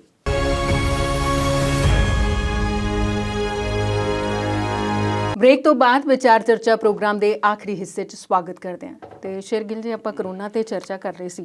ਟੀਕਾਕਰਨ ਦੀ ਗੱਲ ਆਪਾਂ ਸ਼ੁਰੂ ਕੀਤੀ, ਵੱਡੇ ਪੱਧਰ ਤੇ ਸ਼ੁਰੂ ਹੋਇਆ ਟੀਕਾਕਰਨ। ਰਜਿਸਟ੍ਰੇਸ਼ਨ ਸ਼ੁਰੂ ਕੀਤੀ ਗਈ, ਉਹ ਸਾਈਟ ਹੀ ਕ੍ਰੈਸ਼ ਹੋ ਗਈ। ਥੋੜੀ ਦੇਰ ਬਾਅਦ ਸ਼ੁਰੂ ਹੋਈ ਤੇ ਪਤਾ ਨਹੀਂ ਉਹਦਾ ਕੀ ਹਾਲ ਬਣਿਆ ਇਸ ਵੇਲੇ ਤੱਕ। ਟੀਕਾਕਰਨ ਜਦੋਂ ਸ਼ੁਰੂ ਹੋਏਗਾ ਉਦੋਂ ਪਤਾ ਲੱਗੇਗਾ। ਲੋਕ ਜਾਗਰੂਕ ਹੋ ਗਏ ਆ ਟੀਕਾ ਲਗਵਾਉਣ ਲਈ, ਪਰ ਟੀਕਾ ਲਗਵਾਉਣ ਲਈ ਸਰਕਾਰ ਕੋਲ ਟੀਕਾ ਹੈ ਨਹੀਂ। ਜੀ ਚਲੋ, ਸਰਕਾਰ ਤਿਆਰੀ ਕਰ ਰਹੀ ਹੈ ਟੀਕਾ ਲੱਗਣ ਦੀ, ਪਰ ਦੂਜੇ ਪਾਸੇ ਨਾ ਸਿਆਸਤ ਦਾ ਇੱਕ ਮਾਹੌਲ ਜਿਹੜਾ ਜਿਹਨੇ ਕਰੋਨਾ ਵਧਾਇਆ ਆਪਾਂ ਕਹਿ ਰਹੇ ਹਾਂ, ਉਹ ਚੋਣਾਂ ਨੇ। ਇਲੈਕਸ਼ਨ ਕੱਲ ਕੰਪਲੀਟ ਹੋ ਗਈਆਂ, ਹੁਣ ਐਗਜ਼ਿਟ ਪੋਲ ਵੱਡੇ ਵੱਡੇ ਦਾਅਵੇ ਕਰ ਰਿਹਾ। ਕੋਈ ਕਹਿੰਦਾ ਕਿ ਮੋਦੀ ਜਿੱਤ ਜੂ, ਕੋਈ ਕਹਿੰਦਾ ਮਮਤਾ ਜਿੱਤ ਜਾਊ। ਤੇ ਤੁਸੀਂ ਕੀ ਕਹਿੰਦੇ ਹੋ ਇਸ ਬਾਰੇ? ਦੇਖੋ, ਐਗਜ਼ਿਟ ਪੋਲ ਪੂਰੀ ਤਰ੍ਹਾਂ ਸੱਚ ਨਹੀਂ ਹੁੰਦੇ। ਜੇ ਹੋ ਵੀ ਜਾਣ ਤਾਂ ਫਿਰ ਉਹ ਆਪ ਦੇ ਪਿੱਠ ਥਾਪਣ ਲੱਗ ਪੈਂਦੇ, ਜਿਵੇਂ ਮੋਦੀ ਸਾਹਿਬ ਆਪਾਂ ਕਹਿ ਕੇ ਸਾਡੇ ਪ੍ਰਧਾਨ ਮੰਤਰੀ ਸਾਹਿਬ ਥਾਪੜਦੇ ਸੀਗੇ। ਇਸ ਤਰ੍ਹਾਂ ਚੈਨਲ ਵਾਲੇ ਜਿਹੜੇ ਐਗਜ਼ਿਟ ਪੋਲ ਕਰਾਉਂਦੇ ਆ ਉਹ ਵੀ ਥਾਪੜਦੇ ਵੀ ਦੇਖਿਆ ਅਸੀਂ ਜੋ ਕਿਹਾ ਸੀ ਸੱਚ ਹੋਇਆ। ਅਮੂਮਨ ਇੱਦਾਂ ਕਦੇ ਬਹੁਤਾ ਐਕੂਰੇਟ ਨਹੀਂ ਹੁੰਦਾ। ਫਿਰ ਵੀ ਜੇ ਇਹਨਾਂ ਦੇ ਅੰਕੜਿਆਂ ਦੇ ਉੱਤੇ ਥੋੜ੍ਹਾ ਜਿਹਾ ਗੱਲ ਕਰ ਲਈਏ ਤੇ ਇਹ ਆਪੇ 3 ਐਗਜ਼ਿਟ ਪੋਲਾਂ ਦੇ ਵਿੱਚੋਂ 2 ਜਿਹੜੇ ਆ, ਜੇ ਪੱਛਮੀ ਬੰਗਾਲ ਦੀ ਗੱਲ ਕਰੀਏ ਤੇ ਉਹ ਮਮਤਾ ਨੂੰ ਜਿਤਾ ਰਹੇ ਆ, ਇੱਕ ਜਿਹੜੇ ਆ ਉਹ BJP ਨੂੰ ਜਿਤਾ ਰਹੇ ਆ। ਪਰ ਫਿਰ ਵੀ ਜਿਹੜਾ ਆ ਫਰਕ ਆ ਬਹੁਤ ਥੋੜਾ ਆ। ਕਹਿਣ ਤੋਂ ਭਾਵ ਹੈ ਵੀ ਫਸਵੀਂ ਟੱਕਰ ਆ। ਇਹ ਵੀ ਨਾ ਹੋਵੇ ਵੀ ਉੱਥੇ ਹੰਗ ਅਸੈਂਬਲੀ ਬਣ ਜਾਏ, ਲਟਕਵੀਂ ਵਿਧਾਨ ਸਭਾ ਬਣ ਜਾਏ, ਰਲੀ ਮਿਲੀ ਬਣਾਉਣੀ ਪਵੇ। ਰਲੀ ਮਿਲੀ ਦੇ ਵਿੱਚ ਹੁਣ ਇਹਨਾਂ ਦੇ ਪਤਾ ਨਹੀਂ ਵਿਚਾਰ ਰਲਦੇ ਆ ਕਿ ਕੀ ਮਿਲਦੇ ਆ, ਇਹ ਬਾਅਦ ਦੀ ਗੱਲ ਆ। ਪਰ ਰਲੀ ਮਿਲੀ ਵਾਲੀ ਗੱਲ ਫਿਰ ਉੱਥੇ ਆ ਜਾਂਦੀ ਆ ਵੀ ਖਿਚੜੀ ਬਣ ਜਾਊਗੀ। ਇਸ ਤੋਂ ਅੱਗੇ ਜਿਵੇਂ ਆਸ ਸੀ ਕਿ ਅਸਾਮ ਦੇ ਵਿੱਚ BJP ਦੁਬਾਰਾ ਰਿਪੀਟ ਕਰੂਗੀ, ਉਹੀ ਐਗਜ਼ਿਟ ਪੋਲ ਵਾਲੇ ਵੀ ਦੱਸ ਰਹੇ ਆ ਕਿ ਅਸਾਮ 'ਚ BJP ਰਿਪੀਟ ਕਰ ਰਹੀ ਆ। ਤਾਮਿਲਨਾਡੂ 'ਚ ਬਹੁਤ ਵੱਡਾ ਉਲਟਫੇਰ ਹੋ ਰਿਹਾ, ਜਿੱਥੇ ਕਿ ਇਹਨਾਂ ਨੂੰ ਆਸ ਸੀਗੀ ਪੂਰੀ ਵੀ AIADMK ਦੇ ਨਾਲ BJP ਰਲ ਕੇ ਲੜ ਰਹੀ ਸੀਗੀ ਤੇ ਸਾਡਾ ਦਬਦਬਾ ਜਿਹੜਾ ਪਹਿਲਿਆਂ ਵਾਂਗੂ ਬਰਕਰਾਰ ਰਹੂਗਾ, ਕਿਉਂਕਿ ਇਸ ਦੌਰ ਦੇ ਵਿੱਚ ਜੈ ਲਲਿਤਾ ਹੈ ਨਹੀਂ ਸੀ, ਉਹਦੇ ਕਰਕੇ ਸੀਗਾ। ਤੇ ਪਰ ਉੱਥੇ ਜਿਹੜੀ ਐਗਜ਼ਿਟ ਪੋਲਾਂ ਦੇ ਅੰਕੜੇ ਆ ਰਹੇ ਆ ਉਹ DMK ਸਟਾਲਿਨ ਵਾਲੀ ਆ, ਉਹਦਾ ਗੱਠਜੋੜ ਕਾਂਗਰਸ ਹੈ ਤੇ ਹੋਰ ਪਾਰਟੀਆਂ, ਉਹ ਪੂਰੀ ਤਰ੍ਹਾਂ ਸਵੀਪ ਕਰ ਰਿਹਾ। ਤੇ ਕੇਰਲ ਵਿੱਚ ਇੱਕ ਵਾਰ ਫਿਰ ਲੈਫਟ ਫਰੰਟ ਜਿਹੜਾ ਵਿਜੈਨ ਵਾਲਾ ਉਹ ਦੁਬਾਰਾ ਉੱਥੇ ਰਿਟੇਨ ਕਰ ਰਿਹਾ, ਜਿੱਥੇ ਕਿ BJP ਦਾ ਵੀ ਬਹੁਤ ਜ਼ੋਰ ਲੱਗਾ ਸੀਗਾ ਵੀ ਉਹਨੂੰ ਹਟਾ ਦਈਏ। ਹੁਣ ਜ਼ੋਰ ਤਾਂ ਉਹਦਾ ਬੰਗਾਲ 'ਚ ਵੀ ਲੱਗਾ ਸੀਗਾ ਤੇ ਉਸ ਦੌਰਾਨ ਹੀ ਕਰੋਨਾ ਦਾ ਰੌਲਾ ਪੈ ਗਿਆ। 4-5 ਗੇਟ ਤਾਂ ਚਲੋ ਇਹਨਾਂ ਨੇ ਧੱਕੇ ਨਾਲ ਕਰ ਹੀ ਦਿੱਤੇ, ਰੌਲੇ ਪੈਂਦਿਆਂ 'ਚ ਕਢਾਤੇ, ਰੈਲੀਆਂ ਕਰ ਕਰਕੇ, ਇਕੱਠ ਦਿਖਾਲ ਕੇ। ਉਸ ਤੋਂ ਬਾਅਦ ਕਰੋਨਾ ਦਾ ਜ਼ੋਰ ਪੈ ਗਿਆ, ਚੋਣ ਕਮਿਸ਼ਨ ਦੇ ਦਬਾਅ ਪੈ ਗਿਆ, ਰੈਲੀਆਂ ਰੱਦ ਕਰਤੀਆਂ, ਵਰਚੁਅਲ ਹੋ ਗਈਆਂ, ਸਾਰਾ ਕੁਝ। 2-3 ਜਿਹੜੇ ਗੇਟ ਆਖਰੀ ਆ ਉਹਦੇ ਵਿੱਚ ਇਸ ਤਰੀਕੇ ਨਾਲ ਇਹਨਾਂ ਨੂੰ ਮੌਕਾ ਨਹੀਂ ਮਿਲਿਆ ਪਿਆ ਇਕੱਠ ਕਰ ਸਕੀਏ। ਤੇ ਪੁੱਡੂਚੇਰੀ ਜਿੱਥੇ ਇਹਨਾਂ ਨੇ ਥੋੜਾ ਚਿਰ ਪਹਿਲਾਂ ਹੀ ਸਰਕਾਰ ਦਾ ਜੋ ਕੰਮ ਕੀਤਾ ਸੀਗਾ, ਉਹ ਨਵੀਂ ਸਰਕਾਰ ਹੁਣ ਬਣ ਜਾ ਰਹੀ ਹੈ, ਤੇ ਉੱਥੇ ਲੱਗਦਾ ਪਿਆ ਕਾਂਗਰਸ ਦਾ ਜਿਹੜਾ ਉਹ ਦੁਬਾਰਾ ਆਉਣਾ ਮੁਸ਼ਕਿਲ ਹੋ ਗਿਆ ਆ। ਸੋ ਐਗਜ਼ਿਟ ਪੋਲਾਂ ਦੇ ਉੱਤੇ ਜੇ ਜ਼ਿਕਰ ਕਰੀਏ ਤੇ ਇਹਨਾਂ ਦਾ ਜੋ ਅੰਕੜੇ ਪੇਸ਼ ਕਰਦੇ ਆ ਉਹਨੂੰ ਲੈ ਕੇ ਬੀਜੇਪੀ ਦੇ ਵਿੱਚ ਬੇਸ਼ੱਕ ਚਿੰਤਾ ਹੋਊਗੀ ਸ਼ੁਰੂ, ਪਰ ਉਹਦੇ ਨਾਲ ਜੇ ਜਿਹੜੇ ਖਿਲਾਫ ਅੰਕੜੇ ਦੇ ਰਹੇ ਆ ਤੇ ਤ੍ਰਿਣਮੂਲ ਕਾਂਗਰਸ ਮਮਤਾ ਲਈ ਵੀ ਚਿੰਤਾ ਜ਼ਰੂਰ ਹੋਊਗੀ। ਕੁੱਲ ਮਿਲਾ ਕੇ ਇਹਦੇ ਵਿੱਚ ਜਿਹੜੀ ਵੋਟ ਪ੍ਰਤੀਸ਼ਤ ਘਟੀ ਆ ਜਾਂ ਵੋਟਾਂ ਦੇ ਪੈਣ ਦੀ ਗਿਣਤੀ ਜਿਹੜੀ ਘਟ ਗਈ ਆ, ਉਹ ਮਮਤਾ ਲਈ ਜ਼ਰੂਰ ਲੱਗਦਾ ਵੀ ਕਿਤੇ ਚਿੰਤਾ ਦਾ ਵਿਸ਼ਾ ਬਣ ਰਹੀ ਆ। ਪਰ ਹਾਲੇ ਐਗਜ਼ਿਟ ਪੋਲ ਹੀ ਹੈ, 2 ਤਰੀਕ ਨੂੰ ਰਿਜ਼ਲਟ ਆਉਣੇ ਆ, ਤੇ 2 ਦੇ ਰਿਜ਼ਲਟ ਨੂੰ ਹੀ ਸਾਰਾ ਕੁਝ ਆਪਾਂ ਸਾਰਾ ਸਿਨੈਰੀਓ ਵੀ 2 ਦੇ ਰਿਜ਼ਲਟ ਤੇ ਟਿਕਿਆ ਹੋਇਆ। ਫਿਰ ਚਾਹੇ ਉਹ ਕਿਸਾਨ ਅੰਦੋਲਨ ਲੈ ਲਓ, ਫਿਰ ਉਹਦਾ ਗਾਹਾਂ ਕੀ ਭਵਿੱਖ ਤੈਅ ਹੁੰਦਾ, ਤੇ ਫਿਰ ਚਾਹੇ ਕਰੋਨਾ ਦਾ ਜਿਹੜਾ ਕਾਲ ਚੱਲ ਰਿਹਾ ਉਹਦਾ ਭਵਿੱਖ ਕੀ ਕਰਨਗੇ ਸਰਕਾਰਾਂ, ਇਹਦੇ ਹੁਣ ਗਾਹਾਂ ਅਗਲੀ ਰਣਨੀਤੀ ਕੀ ਹੋਊਗੀ। ਰਿਜ਼ਲਟ ਆ ਗਿਆ, ਚੋਣ ਕਮਿਸ਼ਨ ਨੇ ਤਾਂ ਹੁਣ ਜੇਤੂ ਜਲੂਸ ਕੱਢਣ ਤੇ ਵੀ ਪਾਬੰਦੀ ਲਾਤੀ, ਤੇ ਮਾਤਮ ਦਾ ਮਨਾਉਣ ਲਈ ਤਾਂ ਮਨਾਹੀ ਨਹੀਂ ਕੀਤੀ ਉਹਨੇ, ਉਹਦਾ ਮਨਾਹੀ ਲੈਣਗੇ ਜਿਹੜੇ ਵਿਚਾਰੇ ਹਾਰਨਗੇ। ਪਰ ਇਹ ਕੁੱਲ ਮਿਲਾ ਕੇ ਐਗਜ਼ਿਟ ਪੋਲਾਂ ਦੇ ਉੱਤੇ ਪਾਰਟੀਆਂ ਦਾ ਜਿਹੜਾ ਆ ਉਹ ਚਿੰਤਾ ਜ਼ਰੂਰ ਵਧਾ ਦਿੰਦੇ ਆ। ਪਰ ਇਹ ਚੰਗਾ ਕੀਤਾ ਚੋਣ ਕਮਿਸ਼ਨ ਨੇ ਵੀ ਨਾਲ ਦੀ ਨਾਲ ਐਗਜ਼ਿਟ ਪੋਲ ਨਹੀਂ ਦਿੰਦੇ, ਜਦੋਂ ਪੂਰਾ ਦੌਰ ਖਤਮ ਹੋ ਜਾਂਦਾ ਫੇਰ ਦਿੰਦੇ ਆ। ਪਰ ਇਹਨਾਂ ਦੇ ਅੰਕੜੇ ਕੁਝ ਹੱਦ ਤੱਕ ਸਹੀ ਹੁੰਦੇ ਆ, ਪੂਰੇ ਕਦੀ ਸਹੀ ਨਹੀਂ ਹੋਏ। ਜੇ ਹੋ ਵੀ ਜਾਣ ਤਾਂ ਕਿਤੇ ਇੱਕਾ ਦੁੱਕਾ ਟਾਈਮ ਤੇ ਹੀ ਲੱਗਦਾ ਪਏ ਐਗਜ਼ਿਟ ਪੋਲ ਸਹੀ ਸਾਬਤ ਹੋਏ ਆ, ਪਰ ਕਦੀ ਵੀ ਇਦਾਂ ਨਹੀਂ ਹੋਇਆ ਵੀ ਜੋ ਸੀਟਾਂ ਉਹਨਾਂ ਨੇ ਦੇਤੀਆਂ ਉਹੀ ਮਿਲਣਗੀਆਂ। ਕਿਉਂਕਿ ਜੇ ਆਪਾਂ ਥੋੜਾ ਜਿਹਾ ਬਿਹਾਰ ਵੱਲ ਨੂੰ ਜਾਈਏ ਤੇ ਉਦੋਂ ਐਗਜ਼ਿਟ ਪੋਲ ਨੇ ਲਾਲੂ ਪ੍ਰਸਾਦ ਯਾਦਵ ਦੇ ਮੁੰਡੇ ਨੂੰ ਪੂਰੀ ਤਰ੍ਹਾਂ ਜਿਤਾਤਾ ਸੀਗਾ ਵੀ ਸਰਕਾਰ ਜਿਹੜੀ ਆ ਉਹ RJD ਦੀ ਬਣੀ ਪਈ ਆ। ਤੇ ਹੋਇਆ ਕੀ ਸੀ ਨਤੀਜੇ ਵਾਲੇ ਦਿਨ, ਉਹ ਸਾਰਿਆਂ ਸਾਹਮਣੇ ਆ। ਤੇ ਇਹਨਾਂ ਐਗਜ਼ਿਟ ਪੋਲਾਂ ਦੇ ਆਧਾਰ ਤੇ ਹੀ ਲਾਲੂ ਦਾ ਮੁੰਡਾ ਜਿਹੜਾ ਆ ਉਹ ਬਹੁਤ ਵੱਡੇ ਐਲਾਨ ਕਰਨ ਲੱਗ ਪਿਆ ਸੀਗਾ ਵੀ ਦੇਖੋ ਜੀ ਇੰਨੀ ਤਰੀਕ ਨੂੰ ਰਿਜ਼ਲਟ ਆ ਰਿਹਾ, ਉਹ ਤੋਂ ਅਗਲੇ ਦਿਨ ਲਾਲੂ ਜੀ ਜੇਲ੍ਹ ਤੋਂ ਬਾਹਰ ਹੋਣਗੇ ਤੇ ਨਿਤਿਸ਼ ਜੀ ਜੇਲ੍ਹ ਦੇ ਅੰਦਰ ਹੋਣਗੇ। ਤੇ ਹੋਇਆ ਕੁਝ ਵੀ ਨਹੀਂ, ਉਹ ਸਾਰਾ ਕੁਝ ਉਲਟ ਹੋ ਗਿਆ। ਸੋ ਐਗਜ਼ਿਟ ਪੋਲ ਕਿੰਨੇ ਕੁ ਸੱਚ ਹੁੰਦੇ ਆ, ਕਿੰਨੇ ਕੁ ਝੂਠ ਹੁੰਦੇ ਆ, ਇਹ 2 ਮਈ ਨੂੰ ਸਾਰਾ ਕਲੀਅਰ ਹੋ ਜਾਣਾ ਜੀ। ਚਲੋ 2 ਮਈ ਦਾ ਇੰਤਜ਼ਾਰ ਤੁਹਾਨੂੰ ਵੀ ਹੈ, ਸਾਨੂੰ ਵੀ ਹੈ, ਤੇ ਸਾਡੇ ਦਰਸ਼ਕਾਂ ਨੂੰ ਵੀ ਬੇਸਬਰੀ ਨਾਲ ਇੰਤਜ਼ਾਰ ਹੈ। ਬਿਲਕੁਲ ਜੀ। ਤੇ ਗੱਲ ਕਰੀਏ ਇੱਕ ਤਸਵੀਰ ਜਿਹੜੀ ਹੈ ਇਸ ਵੇਲੇ ਬੜੀ ਸੋਹਣੀ ਲੱਗ ਰਹੀ ਹੈ, ਉਹ ਅਮਰੀਕੀ ਰਾਸ਼ਟਰਪਤੀ ਦੀ ਹੈ, ਸੰਬੋਧਨ ਕਰ ਰਹੇ ਨੇ ਤੇ ਪਿੱਛੇ 2 ਮਹਿਲਾਵਾਂ ਵਿਰਾਜਮਾਨ ਨੇ। ਬਿਲਕੁਲ ਤੇ ਬਾਈਡਨ ਇਸ ਜ਼ਰੀਏ ਕੀ ਸੁਨੇਹਾ ਦੇ ਰਹੇ ਨੇ? ਇਹ ਇੱਕ ਅਮਰੀਕਾ ਦੇ ਇੱਕ ਇਤਿਹਾਸ ਦੀ ਇੱਕ ਬਹੁਤ ਹੀ ਸੁਨਹਿਰੀ ਤਸਵੀਰ ਉਹ ਮੰਨੀ ਜਾਊਗੀ ਆਉਂਦੇ ਸਮੇਂ ਦੇ ਵਿੱਚ ਵੀ ਰਾਸ਼ਟਰਪਤੀ ਬੈਠਾ, ਉਹ ਕਾਂਗਰਸ ਨੂੰ ਉਹਦਾ ਪਹਿਲਾ ਸੰਬੋਧਨ ਹੈ ਪੂਰੇ ਸੰਸਦ ਨੂੰ, ਉਹਦੇ ਪਿੱਛੇ 2 ਤਾਕਤਵਰ ਮਹਿਲਾਵਾਂ ਦੀ ਉਹਦੀ ਗਿਣਤੀ ਚ ਆਊਗਾ। ਉਹਨਾਂ ਦਾ ਨਾਮ ਉਪ ਰਾਸ਼ਟਰਪਤੀ ਕਮਲਾ ਹੈਰਿਸ ਤੇ ਸਪੀਕਰ ਜਿਹੜੇ ਨੈਂਸੀ ਪੈਲੋਸੀ। ਇਹ ਪਹਿਲੀ ਵਾਰ ਹੋਇਆ ਵੀ ਰਾਸ਼ਟਰਪਤੀ ਦੇ ਬੈਕ ਸਾਈਡ ਤੇ 2 ਔਰਤਾਂ ਖੜੀਆਂ ਆ, ਜਿਹਨੂੰ ਉਹ ਇਤਿਹਾਸਕ ਤਾਂ ਹੀ ਮੰਨ ਰਹੇ ਆ ਕਿਉਂਕਿ ਪਹਿਲੀ ਵਾਰ ਉਪ ਰਾਸ਼ਟਰਪਤੀ ਵੀ ਇੱਕ ਲੇਡੀ ਬਣੀ ਆ, ਤੇ ਨੈਂਸੀ ਪੈਲੋਸੀ ਤਾਂ ਹੈ ਹੀ ਸਪੀਕਰ ਜਿਹੜੀ ਆ। ਉਹ ਦੋਵਾਂ ਦਾ ਉੱਥੇ ਖੜ ਕੇ ਇਸ ਕਦਰ ਜਿਹੜੀ ਤਸਵੀਰਾਂ ਵਰਲਡ ਵਾਈਡ ਫੈਲ ਗਈਆਂ ਔਰ ਉਹਨੂੰ ਇੱਕ ਸੁਨੇਹਾ ਦਿੱਤਾ ਵੀ ਇਹ ਅਮਰੀਕਾ ਦੇ ਇਤਿਹਾਸ ਦੇ ਇੱਕ ਵਿਲੱਖਣ ਤਸਵੀਰ ਆ ਵੀ ਰਾਸ਼ਟਰਪਤੀ ਦੇ ਨਾਲ ਬੈਕ ਸਾਈਡ ਤੇ 2 ਔਰਤਾਂ ਖੜੀਆਂ ਆ। ਦੇਖੋ ਵੂਮਨ ਐਮਪਾਵਰਮੈਂਟ ਇਹਨੂੰ ਹੀ ਕਹਿੰਦੇ ਆ।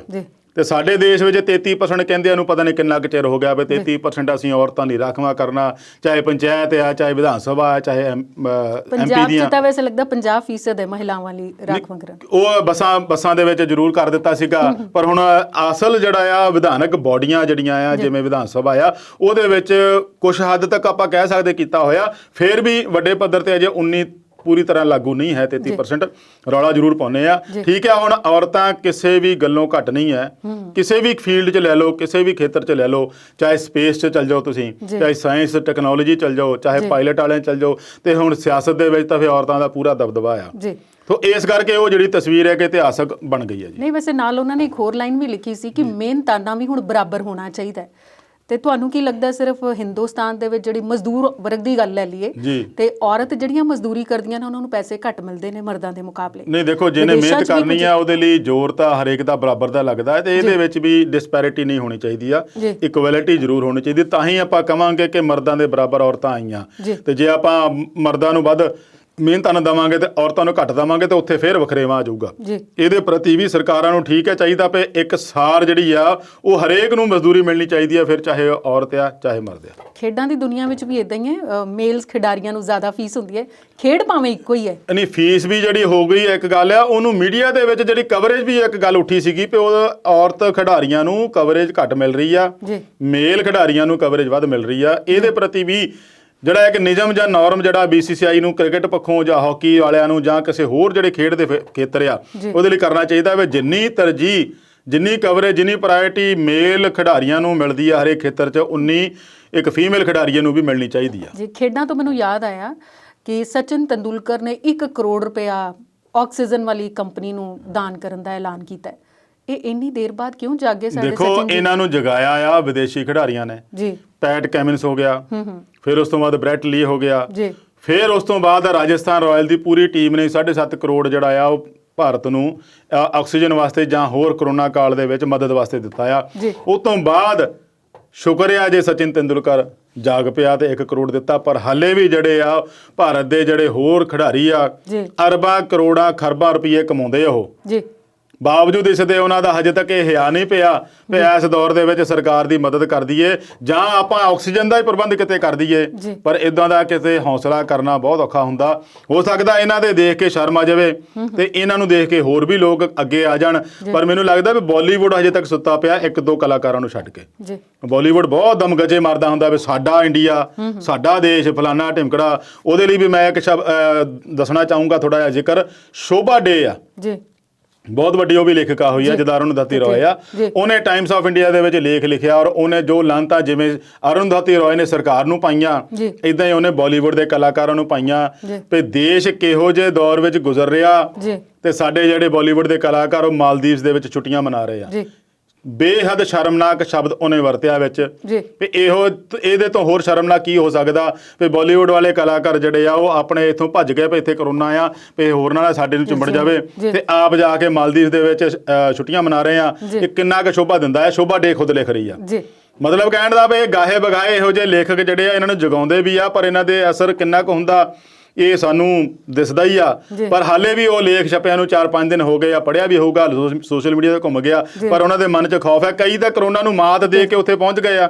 2-3 ਕਲਾਕਾਰ ਇਹੋ ਜਿਹੇ ਸੀਗੇ ਜਿਨ੍ਹਾਂ ਨੂੰ ਕਰੋਨਾ ਹੋ ਗਿਆ ਸੀਗਾ, ਉਹ 14-15 ਦਿਨ ਇਕਾਂਤਵਾਸ ਰਹੇ, ਬੜਾ ਮੁਸ਼ਕਿਲ ਉਹਨਾਂ ਨੂੰ ਆਇਆ, ਬਹੁਤ ਮਰ ਗਏ, ਲੁੱਟ ਗਏ, ਇਹ ਹੋ ਗਿਆ ਉਹ ਹੋ ਗਿਆ। ਜਦੋਂ ਠੀਕ ਹੋ ਗਏ ਚੱਲ ਟਿਕਟ ਫੜੀ ਤੇ ਪਹੁੰਚ ਗਏ। ਜਦੋਂ ਬਾਕੀ ਥਾਵਾਂ ਤੋਂ ਫਲਾਈਟਾਂ ਬੰਦ ਆ, ਬਾਕੀ ਥਾਵਾਂ ਤੇ ਆਉਣ ਲਈ ਸਾਰਾ ਦੇਸ਼ ਸੀਲ ਕੀਤਾ ਹੋਇਆ ਤੇ ਇਹਨਾਂ ਨੂੰ ਕਿਉਂ ਬਾਹਰ ਜਾਣ ਦਿੱਤਾ ਜਾ ਰਿਹਾ ਜਾਂ ਮਾਲਦੀਵ ਇਹਨਾਂ ਨੂੰ ਕਿਉਂ ਐਂਟਰੀ ਕਰਾ ਰਿਹਾ? ਨਹੀਂ ਉਹ ਪ੍ਰਾਈਵੇਟ ਜੈਟ ਉਹਨਾਂ ਦੇ ਆਪਣੇ ਹੈਗੇ, ਬੇਸ਼ੱਕ ਹੈਗਾ, ਪਰ ਉੱਥੇ ਵੀ ਤਾਂ ਉਹਨਾਂ ਨੇ ਪੋਜ਼ਿਟਿਵ ਨੈਗੇਟਿਵ ਦੀ ਰਿਪੋਰਟ ਰੱਖੀ ਹੋਣੀ ਆ। ਤੇ ਉਹ ਲੇਖ ਦੇ ਵਿੱਚ ਇੱਕ ਜ਼ਿਕਰ ਹੋਰ ਕੀਤਾ ਹੈ ਨਾ ਵੀ ਜਦੋਂ ਦੇਸ਼ ਦੇ ਆਲੇ ਦੁਆਲੇ ਸਰਹੱਦਾਂ ਸੀਲ ਕਰਤੀਆਂ, ਇਹ ਫਲਾਈਟਾਂ ਬੰਦ ਕਰਤੀਆਂ ਤੇ ਸਾਡੇ ਦੇਸ਼ ਦੇ ਲੋਕਾਂ ਨੂੰ ਇੱਕ ਵਾਇਰਸ ਨਾਲ ਲੜਨ ਲਈ ਅੰਦਰ ਹੀ ਇੱਕ ਘੇਰੇ 'ਚ ਛੱਡ ਦਿੱਤਾ। ਨਾਲ ਦੀ ਨਾਲ ਕਹਿੰਦੇ ਪ੍ਰਧਾਨ ਮੰਤਰੀ ਨਾਲ ਵੀ ਸਾਨੂੰ ਇਕੱਲਿਆਂ ਨੂੰ ਛੱਡ ਦਿੱਤਾ ਤੇ ਹੁਣ ਕਿਹਦੇ ਨਾਲ ਲੜਿਆ ਜਾਵੇ, ਕੀ ਕੀਤਾ ਜਾਵੇ? ਇਹ ਦੁਨੀਆ ਜਿਹੜੀ ਆ ਸਰਕਾਰਾਂ ਨੇ ਰੱਬ ਦੇ ਭਰੋਸੇ ਛੱਡ ਦਿੱਤੀ ਆ। ਤੇ ਇਸ ਵੇਲੇ ਪ੍ਰੋਗਰਾਮ ਦੇ ਵਿੱਚ ਜਿਹੜੀਆਂ ਗੱਲਾਂ ਬਾਤਾਂ ਨੇ ਨਾ ਉਹ ਸਾਨੂੰ ਇੱਥੇ ਹੀ ਰੋਕਣੀਆਂ ਪੈਣੀਆਂ ਨੇ। ਸਮਾਂ ਖਤਮ ਹੈ। ਤੁਸੀਂ ਸਟੂਡੀਓ 'ਚ ਆਏ, ਵਿਸਥਾਰ ਨਾਲ ਜਾਣਕਾਰੀ ਸਾਂਝੀ ਕੀਤੀ, ਤੁਹਾਡਾ ਬਹੁਤ ਬਹੁਤ ਧੰਨਵਾਦ। ਸ਼ੁਕਰੀਆ ਜੀ। ਸੋ ਦਰਸ਼ਕਾਂ ਦਾ ਵੀ ਅੱਜ ਦੇ ਵਿਚਾਰ ਚਰਚਾ ਜੁੜਨ ਲਈ ਧੰਨਵਾਦ ਕਰਦੇ ਹਾਂ। ਨਵੇਂ ਮੁੱਦੇ ਦੇ ਨਾਲ ਫਿਰ ਤੋਂ ਹਾਜ਼ਰ ਹੋਵਾਂਗੇ, ਉਦੋਂ ਤੱਕ ਲਈ ਇਜਾਜ਼ਤ ਚਾਹਾਂਗੇ।